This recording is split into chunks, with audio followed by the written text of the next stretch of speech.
Plan भी हमने पहले से ये सेट कर रखा था कि हम अगर कोई काम करेंगे, बिजनेस करेंगे तो गोट फार्मिंग का करेंगे। और ऐसे लोग जो लोग उस टाइम टॉन्ट करने वाले लोग थे, उनको हमने अपने एक डायरी बना रखी थी जिसमें लिस्ट में नाम लिख रखा है कि ये लोग थे जो मेरे कंटेंट, मेरे को क्या करने, टीज करने वाले लोग थे, ये मेरे को ताना देने वाले लोग थे।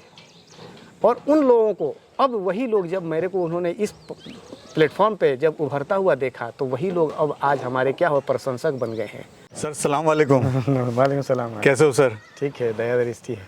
थोड़ा सा परिचय हमारे दर्शकों को दीजिए, क्या लोकेशन है और कहाँ पे हम लोग खड़े हैं? किसान साथियों नमस्कार, मैं मोहम्मद शाहिद हुसैन, मालवा गोट फार्म दतौदा, जिला इंदौर, मध्य प्रदेश। दोस्तों, पिछले 5 साल से ये बकरी पालन का काम कर रहा हूँ और केंद्रीय बकरी अनुसंधान संस्थान मेरा मार्गदर्शक है जी। और वहाँ से ट्रेनिंग लेने के बाद उनके मार्गदर्शन में ही मैंने ये फार्म इस्टेब्लिश किया और आज ऊपर वाले की दया से तकरीबन 300 जानवर हैं मेरे पास और सब हेल्दी हैं। किसी तरह का कोई ब्रेकडाउन अब तक पिछले 5 सालों में नहीं आया है और किसी तरह की कोई मोर्टेलिटी नहीं है।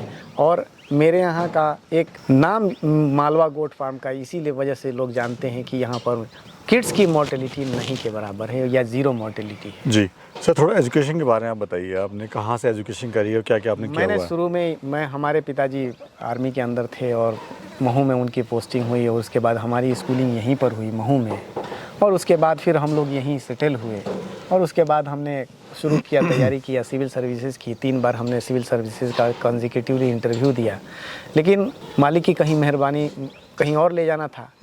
हम 3 बार के बाद हमने अपने ट्रैक को चेंज किया और ये प्लान भी हमने पहले से ये सेट कर रखा था कि हम अगर कोई काम करेंगे, बिजनेस करेंगे तो गोट फार्मिंग का करेंगे। हमने सीधे जाके ट्रेनिंग लिया और उसके बाद आके इस पे काम किया। 4 साल, 5 साल तक, 3 साल, 4.5 साल तक तो हम बिल्कुल अंडरग्राउंड होके हमने यहीं पर काम किया और सारे उसके नेचर को, उसके बिहेवियर को, उसके एटीट्यूड को समझा। छोटे लेवल पे काम शुरू किया और उसके बाद धीरे धीरे हमने उसको क्या किया, बढ़ाया और आज स्थिति है कि 300 जानवर हैं। मैं अकेला एक हूँ जो कि देखता हूँ, बाकी मेरे साथ वर्कर हैं मेरे काम, लेकिन ओवरऑल मैनेजमेंट का पूरा पार्ट और एग्जीक्यूशन का पूरा पार्ट हम ही देखते हैं। सर, आपने यूपीएससी इंटरव्यू क्लियर करा था आपने? यूपीएससी का मेंस लिखा मैंने, बीपीएससी का, स्टेट सर्विसेज का। ओके सर, ऑप्शन तो उसके बाद ही आपके पास काफ़ी रहे होंगे, प्लस आपके जो फादर थे वो भी गवर्नमेंट सर्विस में थे, पापा भी गवर्नमेंट सर्विस में और आप भी बहुत करीब से चूके हो, यानी उसके बाद भी ऑप्शन बहुत हैं। बकरी में ही सर क्यों आना हुआ आपका? क्या चीज़ अच्छी लगी आपको बकरी पालने में? तो कि ये प्रोफेशन छोटे कैपिटल से आप शुरू कर सकते हैं। इसमें बहुत ज़्यादा आपको टेक्निकलिटीज़ नहीं है, इसमें टाइम का एक सबसे बड़ा बंधन नहीं है, आपको आज़ादी है किसी तरह के। एक बकरी है, 20 बकरी भी अगर आप बेचना चाहें तो आप बेच सकते हैं, इसके लिए कोई इशू नहीं है। लेकिन वही बड़ा जानवर अगर आप भैंस आपके पास अगर ले जाए मेले में बेचने के लिए तो नहीं बेच सकते, मजबूरी है। भैंस के लिए है कि आप डेयरी पे काम कर रहे हैं तो दूध के लिए टाइम से निकालना आपके लिए मजबूरी है। आपके यहाँ खुशी का समय है या गमी का समय, जानवर को उससे मतलब नहीं है। लेकिन बकरी पालन में ये समय आप अपनी सुविधा से मैनेज कर सकते हैं। दूसरा, छोटा जानवर है, आपके लिए परेशानी नहीं है। तीसरा कि ये जानवर हमारे लिए ऐसी इंडस्ट्री है जो कि अभी अनटैप्ड इंडस्ट्री है, इसके अंदर बहुत पोटेंशियल है। सर, जब आपने डिसाइड किया कि मुझे बकरी पालन करना है तो आपने तैयारियां, क्या आप पहले से तैयारियां कर रहे थे या आपने 2-4 महीने में ही आपने पूरा सेटअप खड़ा कर दिया? नहीं, 2-4 मतलब महीने क्योंकि तैयारी, युद्ध लड़ने से पहले से तैयारी बहुत ज़रूरी है। मेंटल सेटअप तो पहले से था। हम उसके बीच में, उससे पहले हम 2-4 जगह फार्म भी विजिट करके आए थे कि किस तरह का सेटअप होता है, क्या क्या ज़रूरत होती है, किस तरह का मैनेजमेंट होता है।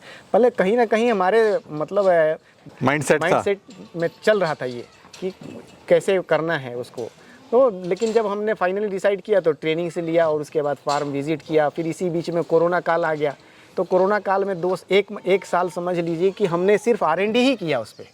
और उसके बाद हमने 2020 में जब एस्टेब्लिश किया इसको जी, तो उसके बाद से हमने युद्ध स्तर पे इस पे काम शुरू किया। और वो हर बारीक जो छोटी छोटी बातें जिन्होंने हमारे साइंटिस्ट लोगों ने या जो एक्सपीरियंस लोग हैं उन्होंने बताया था, उनकी सारी बातों को ध्यान में रखते हुए काम शुरू किया और ठीक है, किसी तरह की कोई परेशानी नहीं। जी सर, जब आपने बताया था कि मेरे को मैं बकरी पालन कर रहा हूँ, फैमिली को या जो आपके साथ में ट्रेनिंग कर रहे थे बच्चे, जो पढ़ाई कर रहे थे या बाकी जो फ्रेंड थे, उन्होंने मजाक नहीं उड़ाया? सर, होता है अक्सर ये समस्या झेलनी पड़ती है लोगों को कि भाई अरे तू तो बकरी वाला हो गया, तू तो बकरी पालन कर रहा है। शुरू में कुछ इरादे मतलब थे, बहुत लोग सुना, मैंने इस चीज़ को सुना, लेकिन जब आज 5 साल के बाद जब मैं अब किसी को कंसल्टेंसी सर्विस प्रोवाइड करता हूँ तो और ऐसे लोग जो लोग उस टाइम टॉन्ट करने वाले लोग थे उनको हमने अपने एक डायरी बना रखी थी जिसमें लिस्ट में नाम लिख रखा है कि ये लोग थे जो मेरे कंटेंट मेरे को क्या करने टीज करने वाले लोग थे,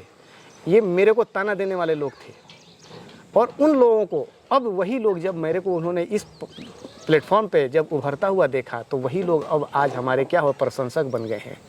लेकिन अभी भी मेरी लिस्ट से वो कटे नहीं हैं।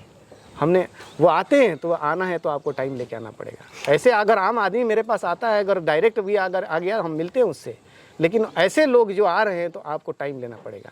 मेरे पास अभी समय का अभाव है, अभी हम समय नहीं दे सकते आपको। प्लस आपने यहाँ पे लिखा हुआ है चार्जिंग भी, आपने विजिटिंग चार्ज भी बिल्कुल हमने चार्ज क्या है कि समय, हर आदमी समय ही बेच रहा है। अब कोई भी आदमी बस घूमने के लिए आया, चिड़ियाघर जाते तो आप पेमेंट करते हैं।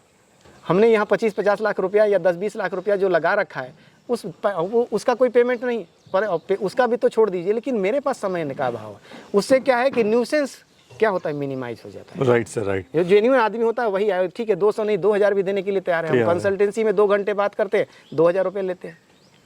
शुरुआत सर कितनी बकरियों से आपने करी थी और इन्वेस्टमेंट कितना आया था? क्या स्टार्टिंग से आपने पूरा फार्म ऐसे ही बनाया था सर?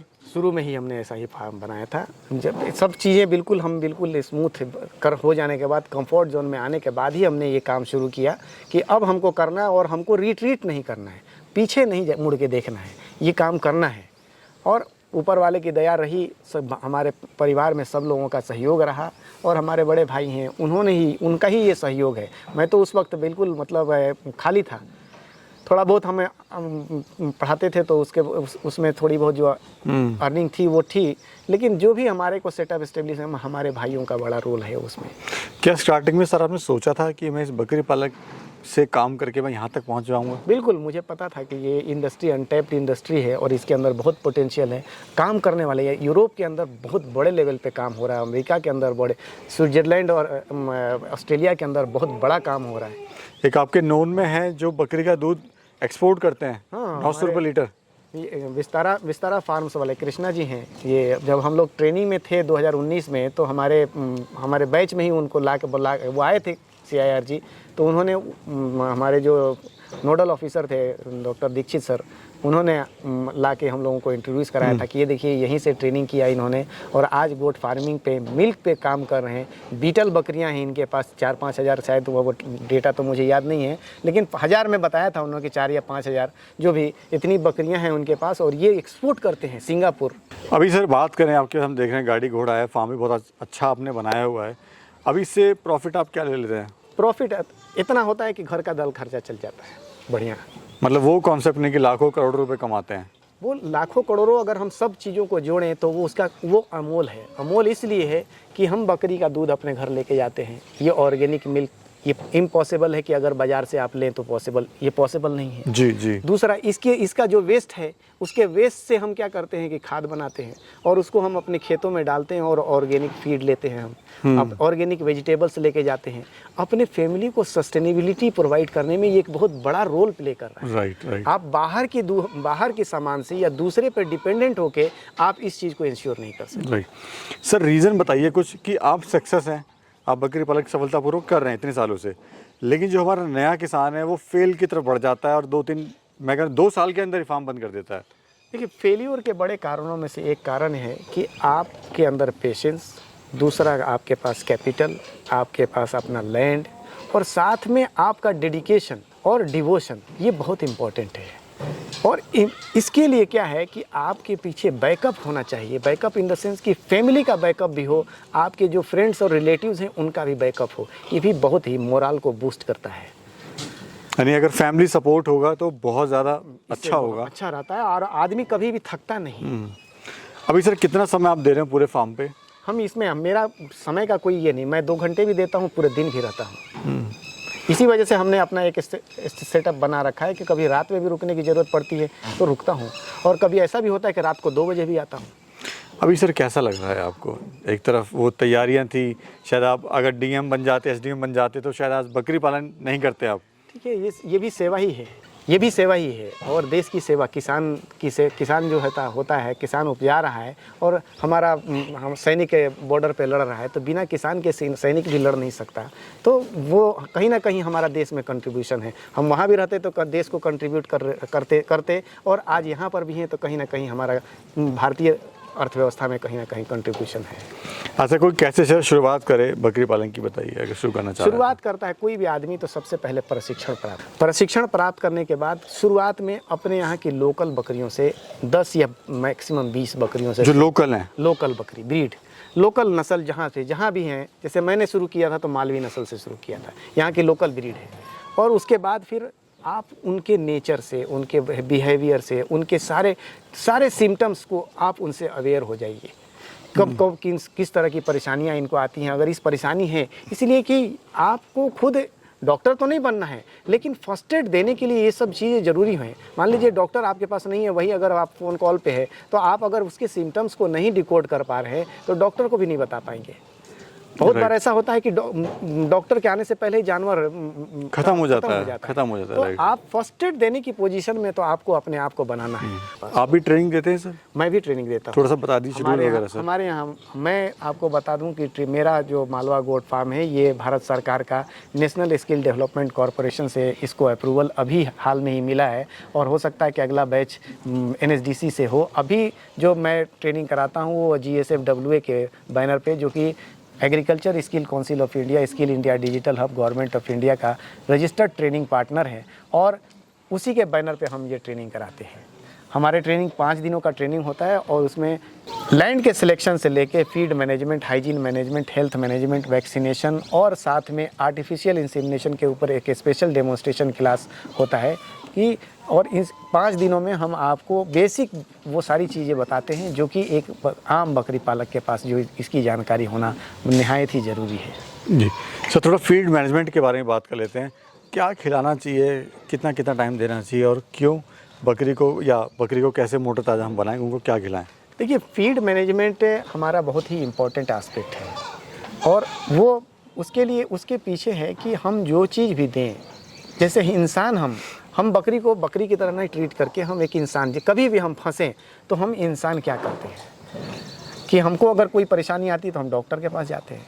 और अगर डॉक्टर से नहीं जाना है तो हम अपने न्यूट्रिशन को या फीड को या अपने डाइट को बैलेंस करते हैं। Right. और बैलेंस में कि carbohydrate, protein, fat, vitamins, minerals और एंजाइम्स, ये सारी चीज़ें होनी चाहिए।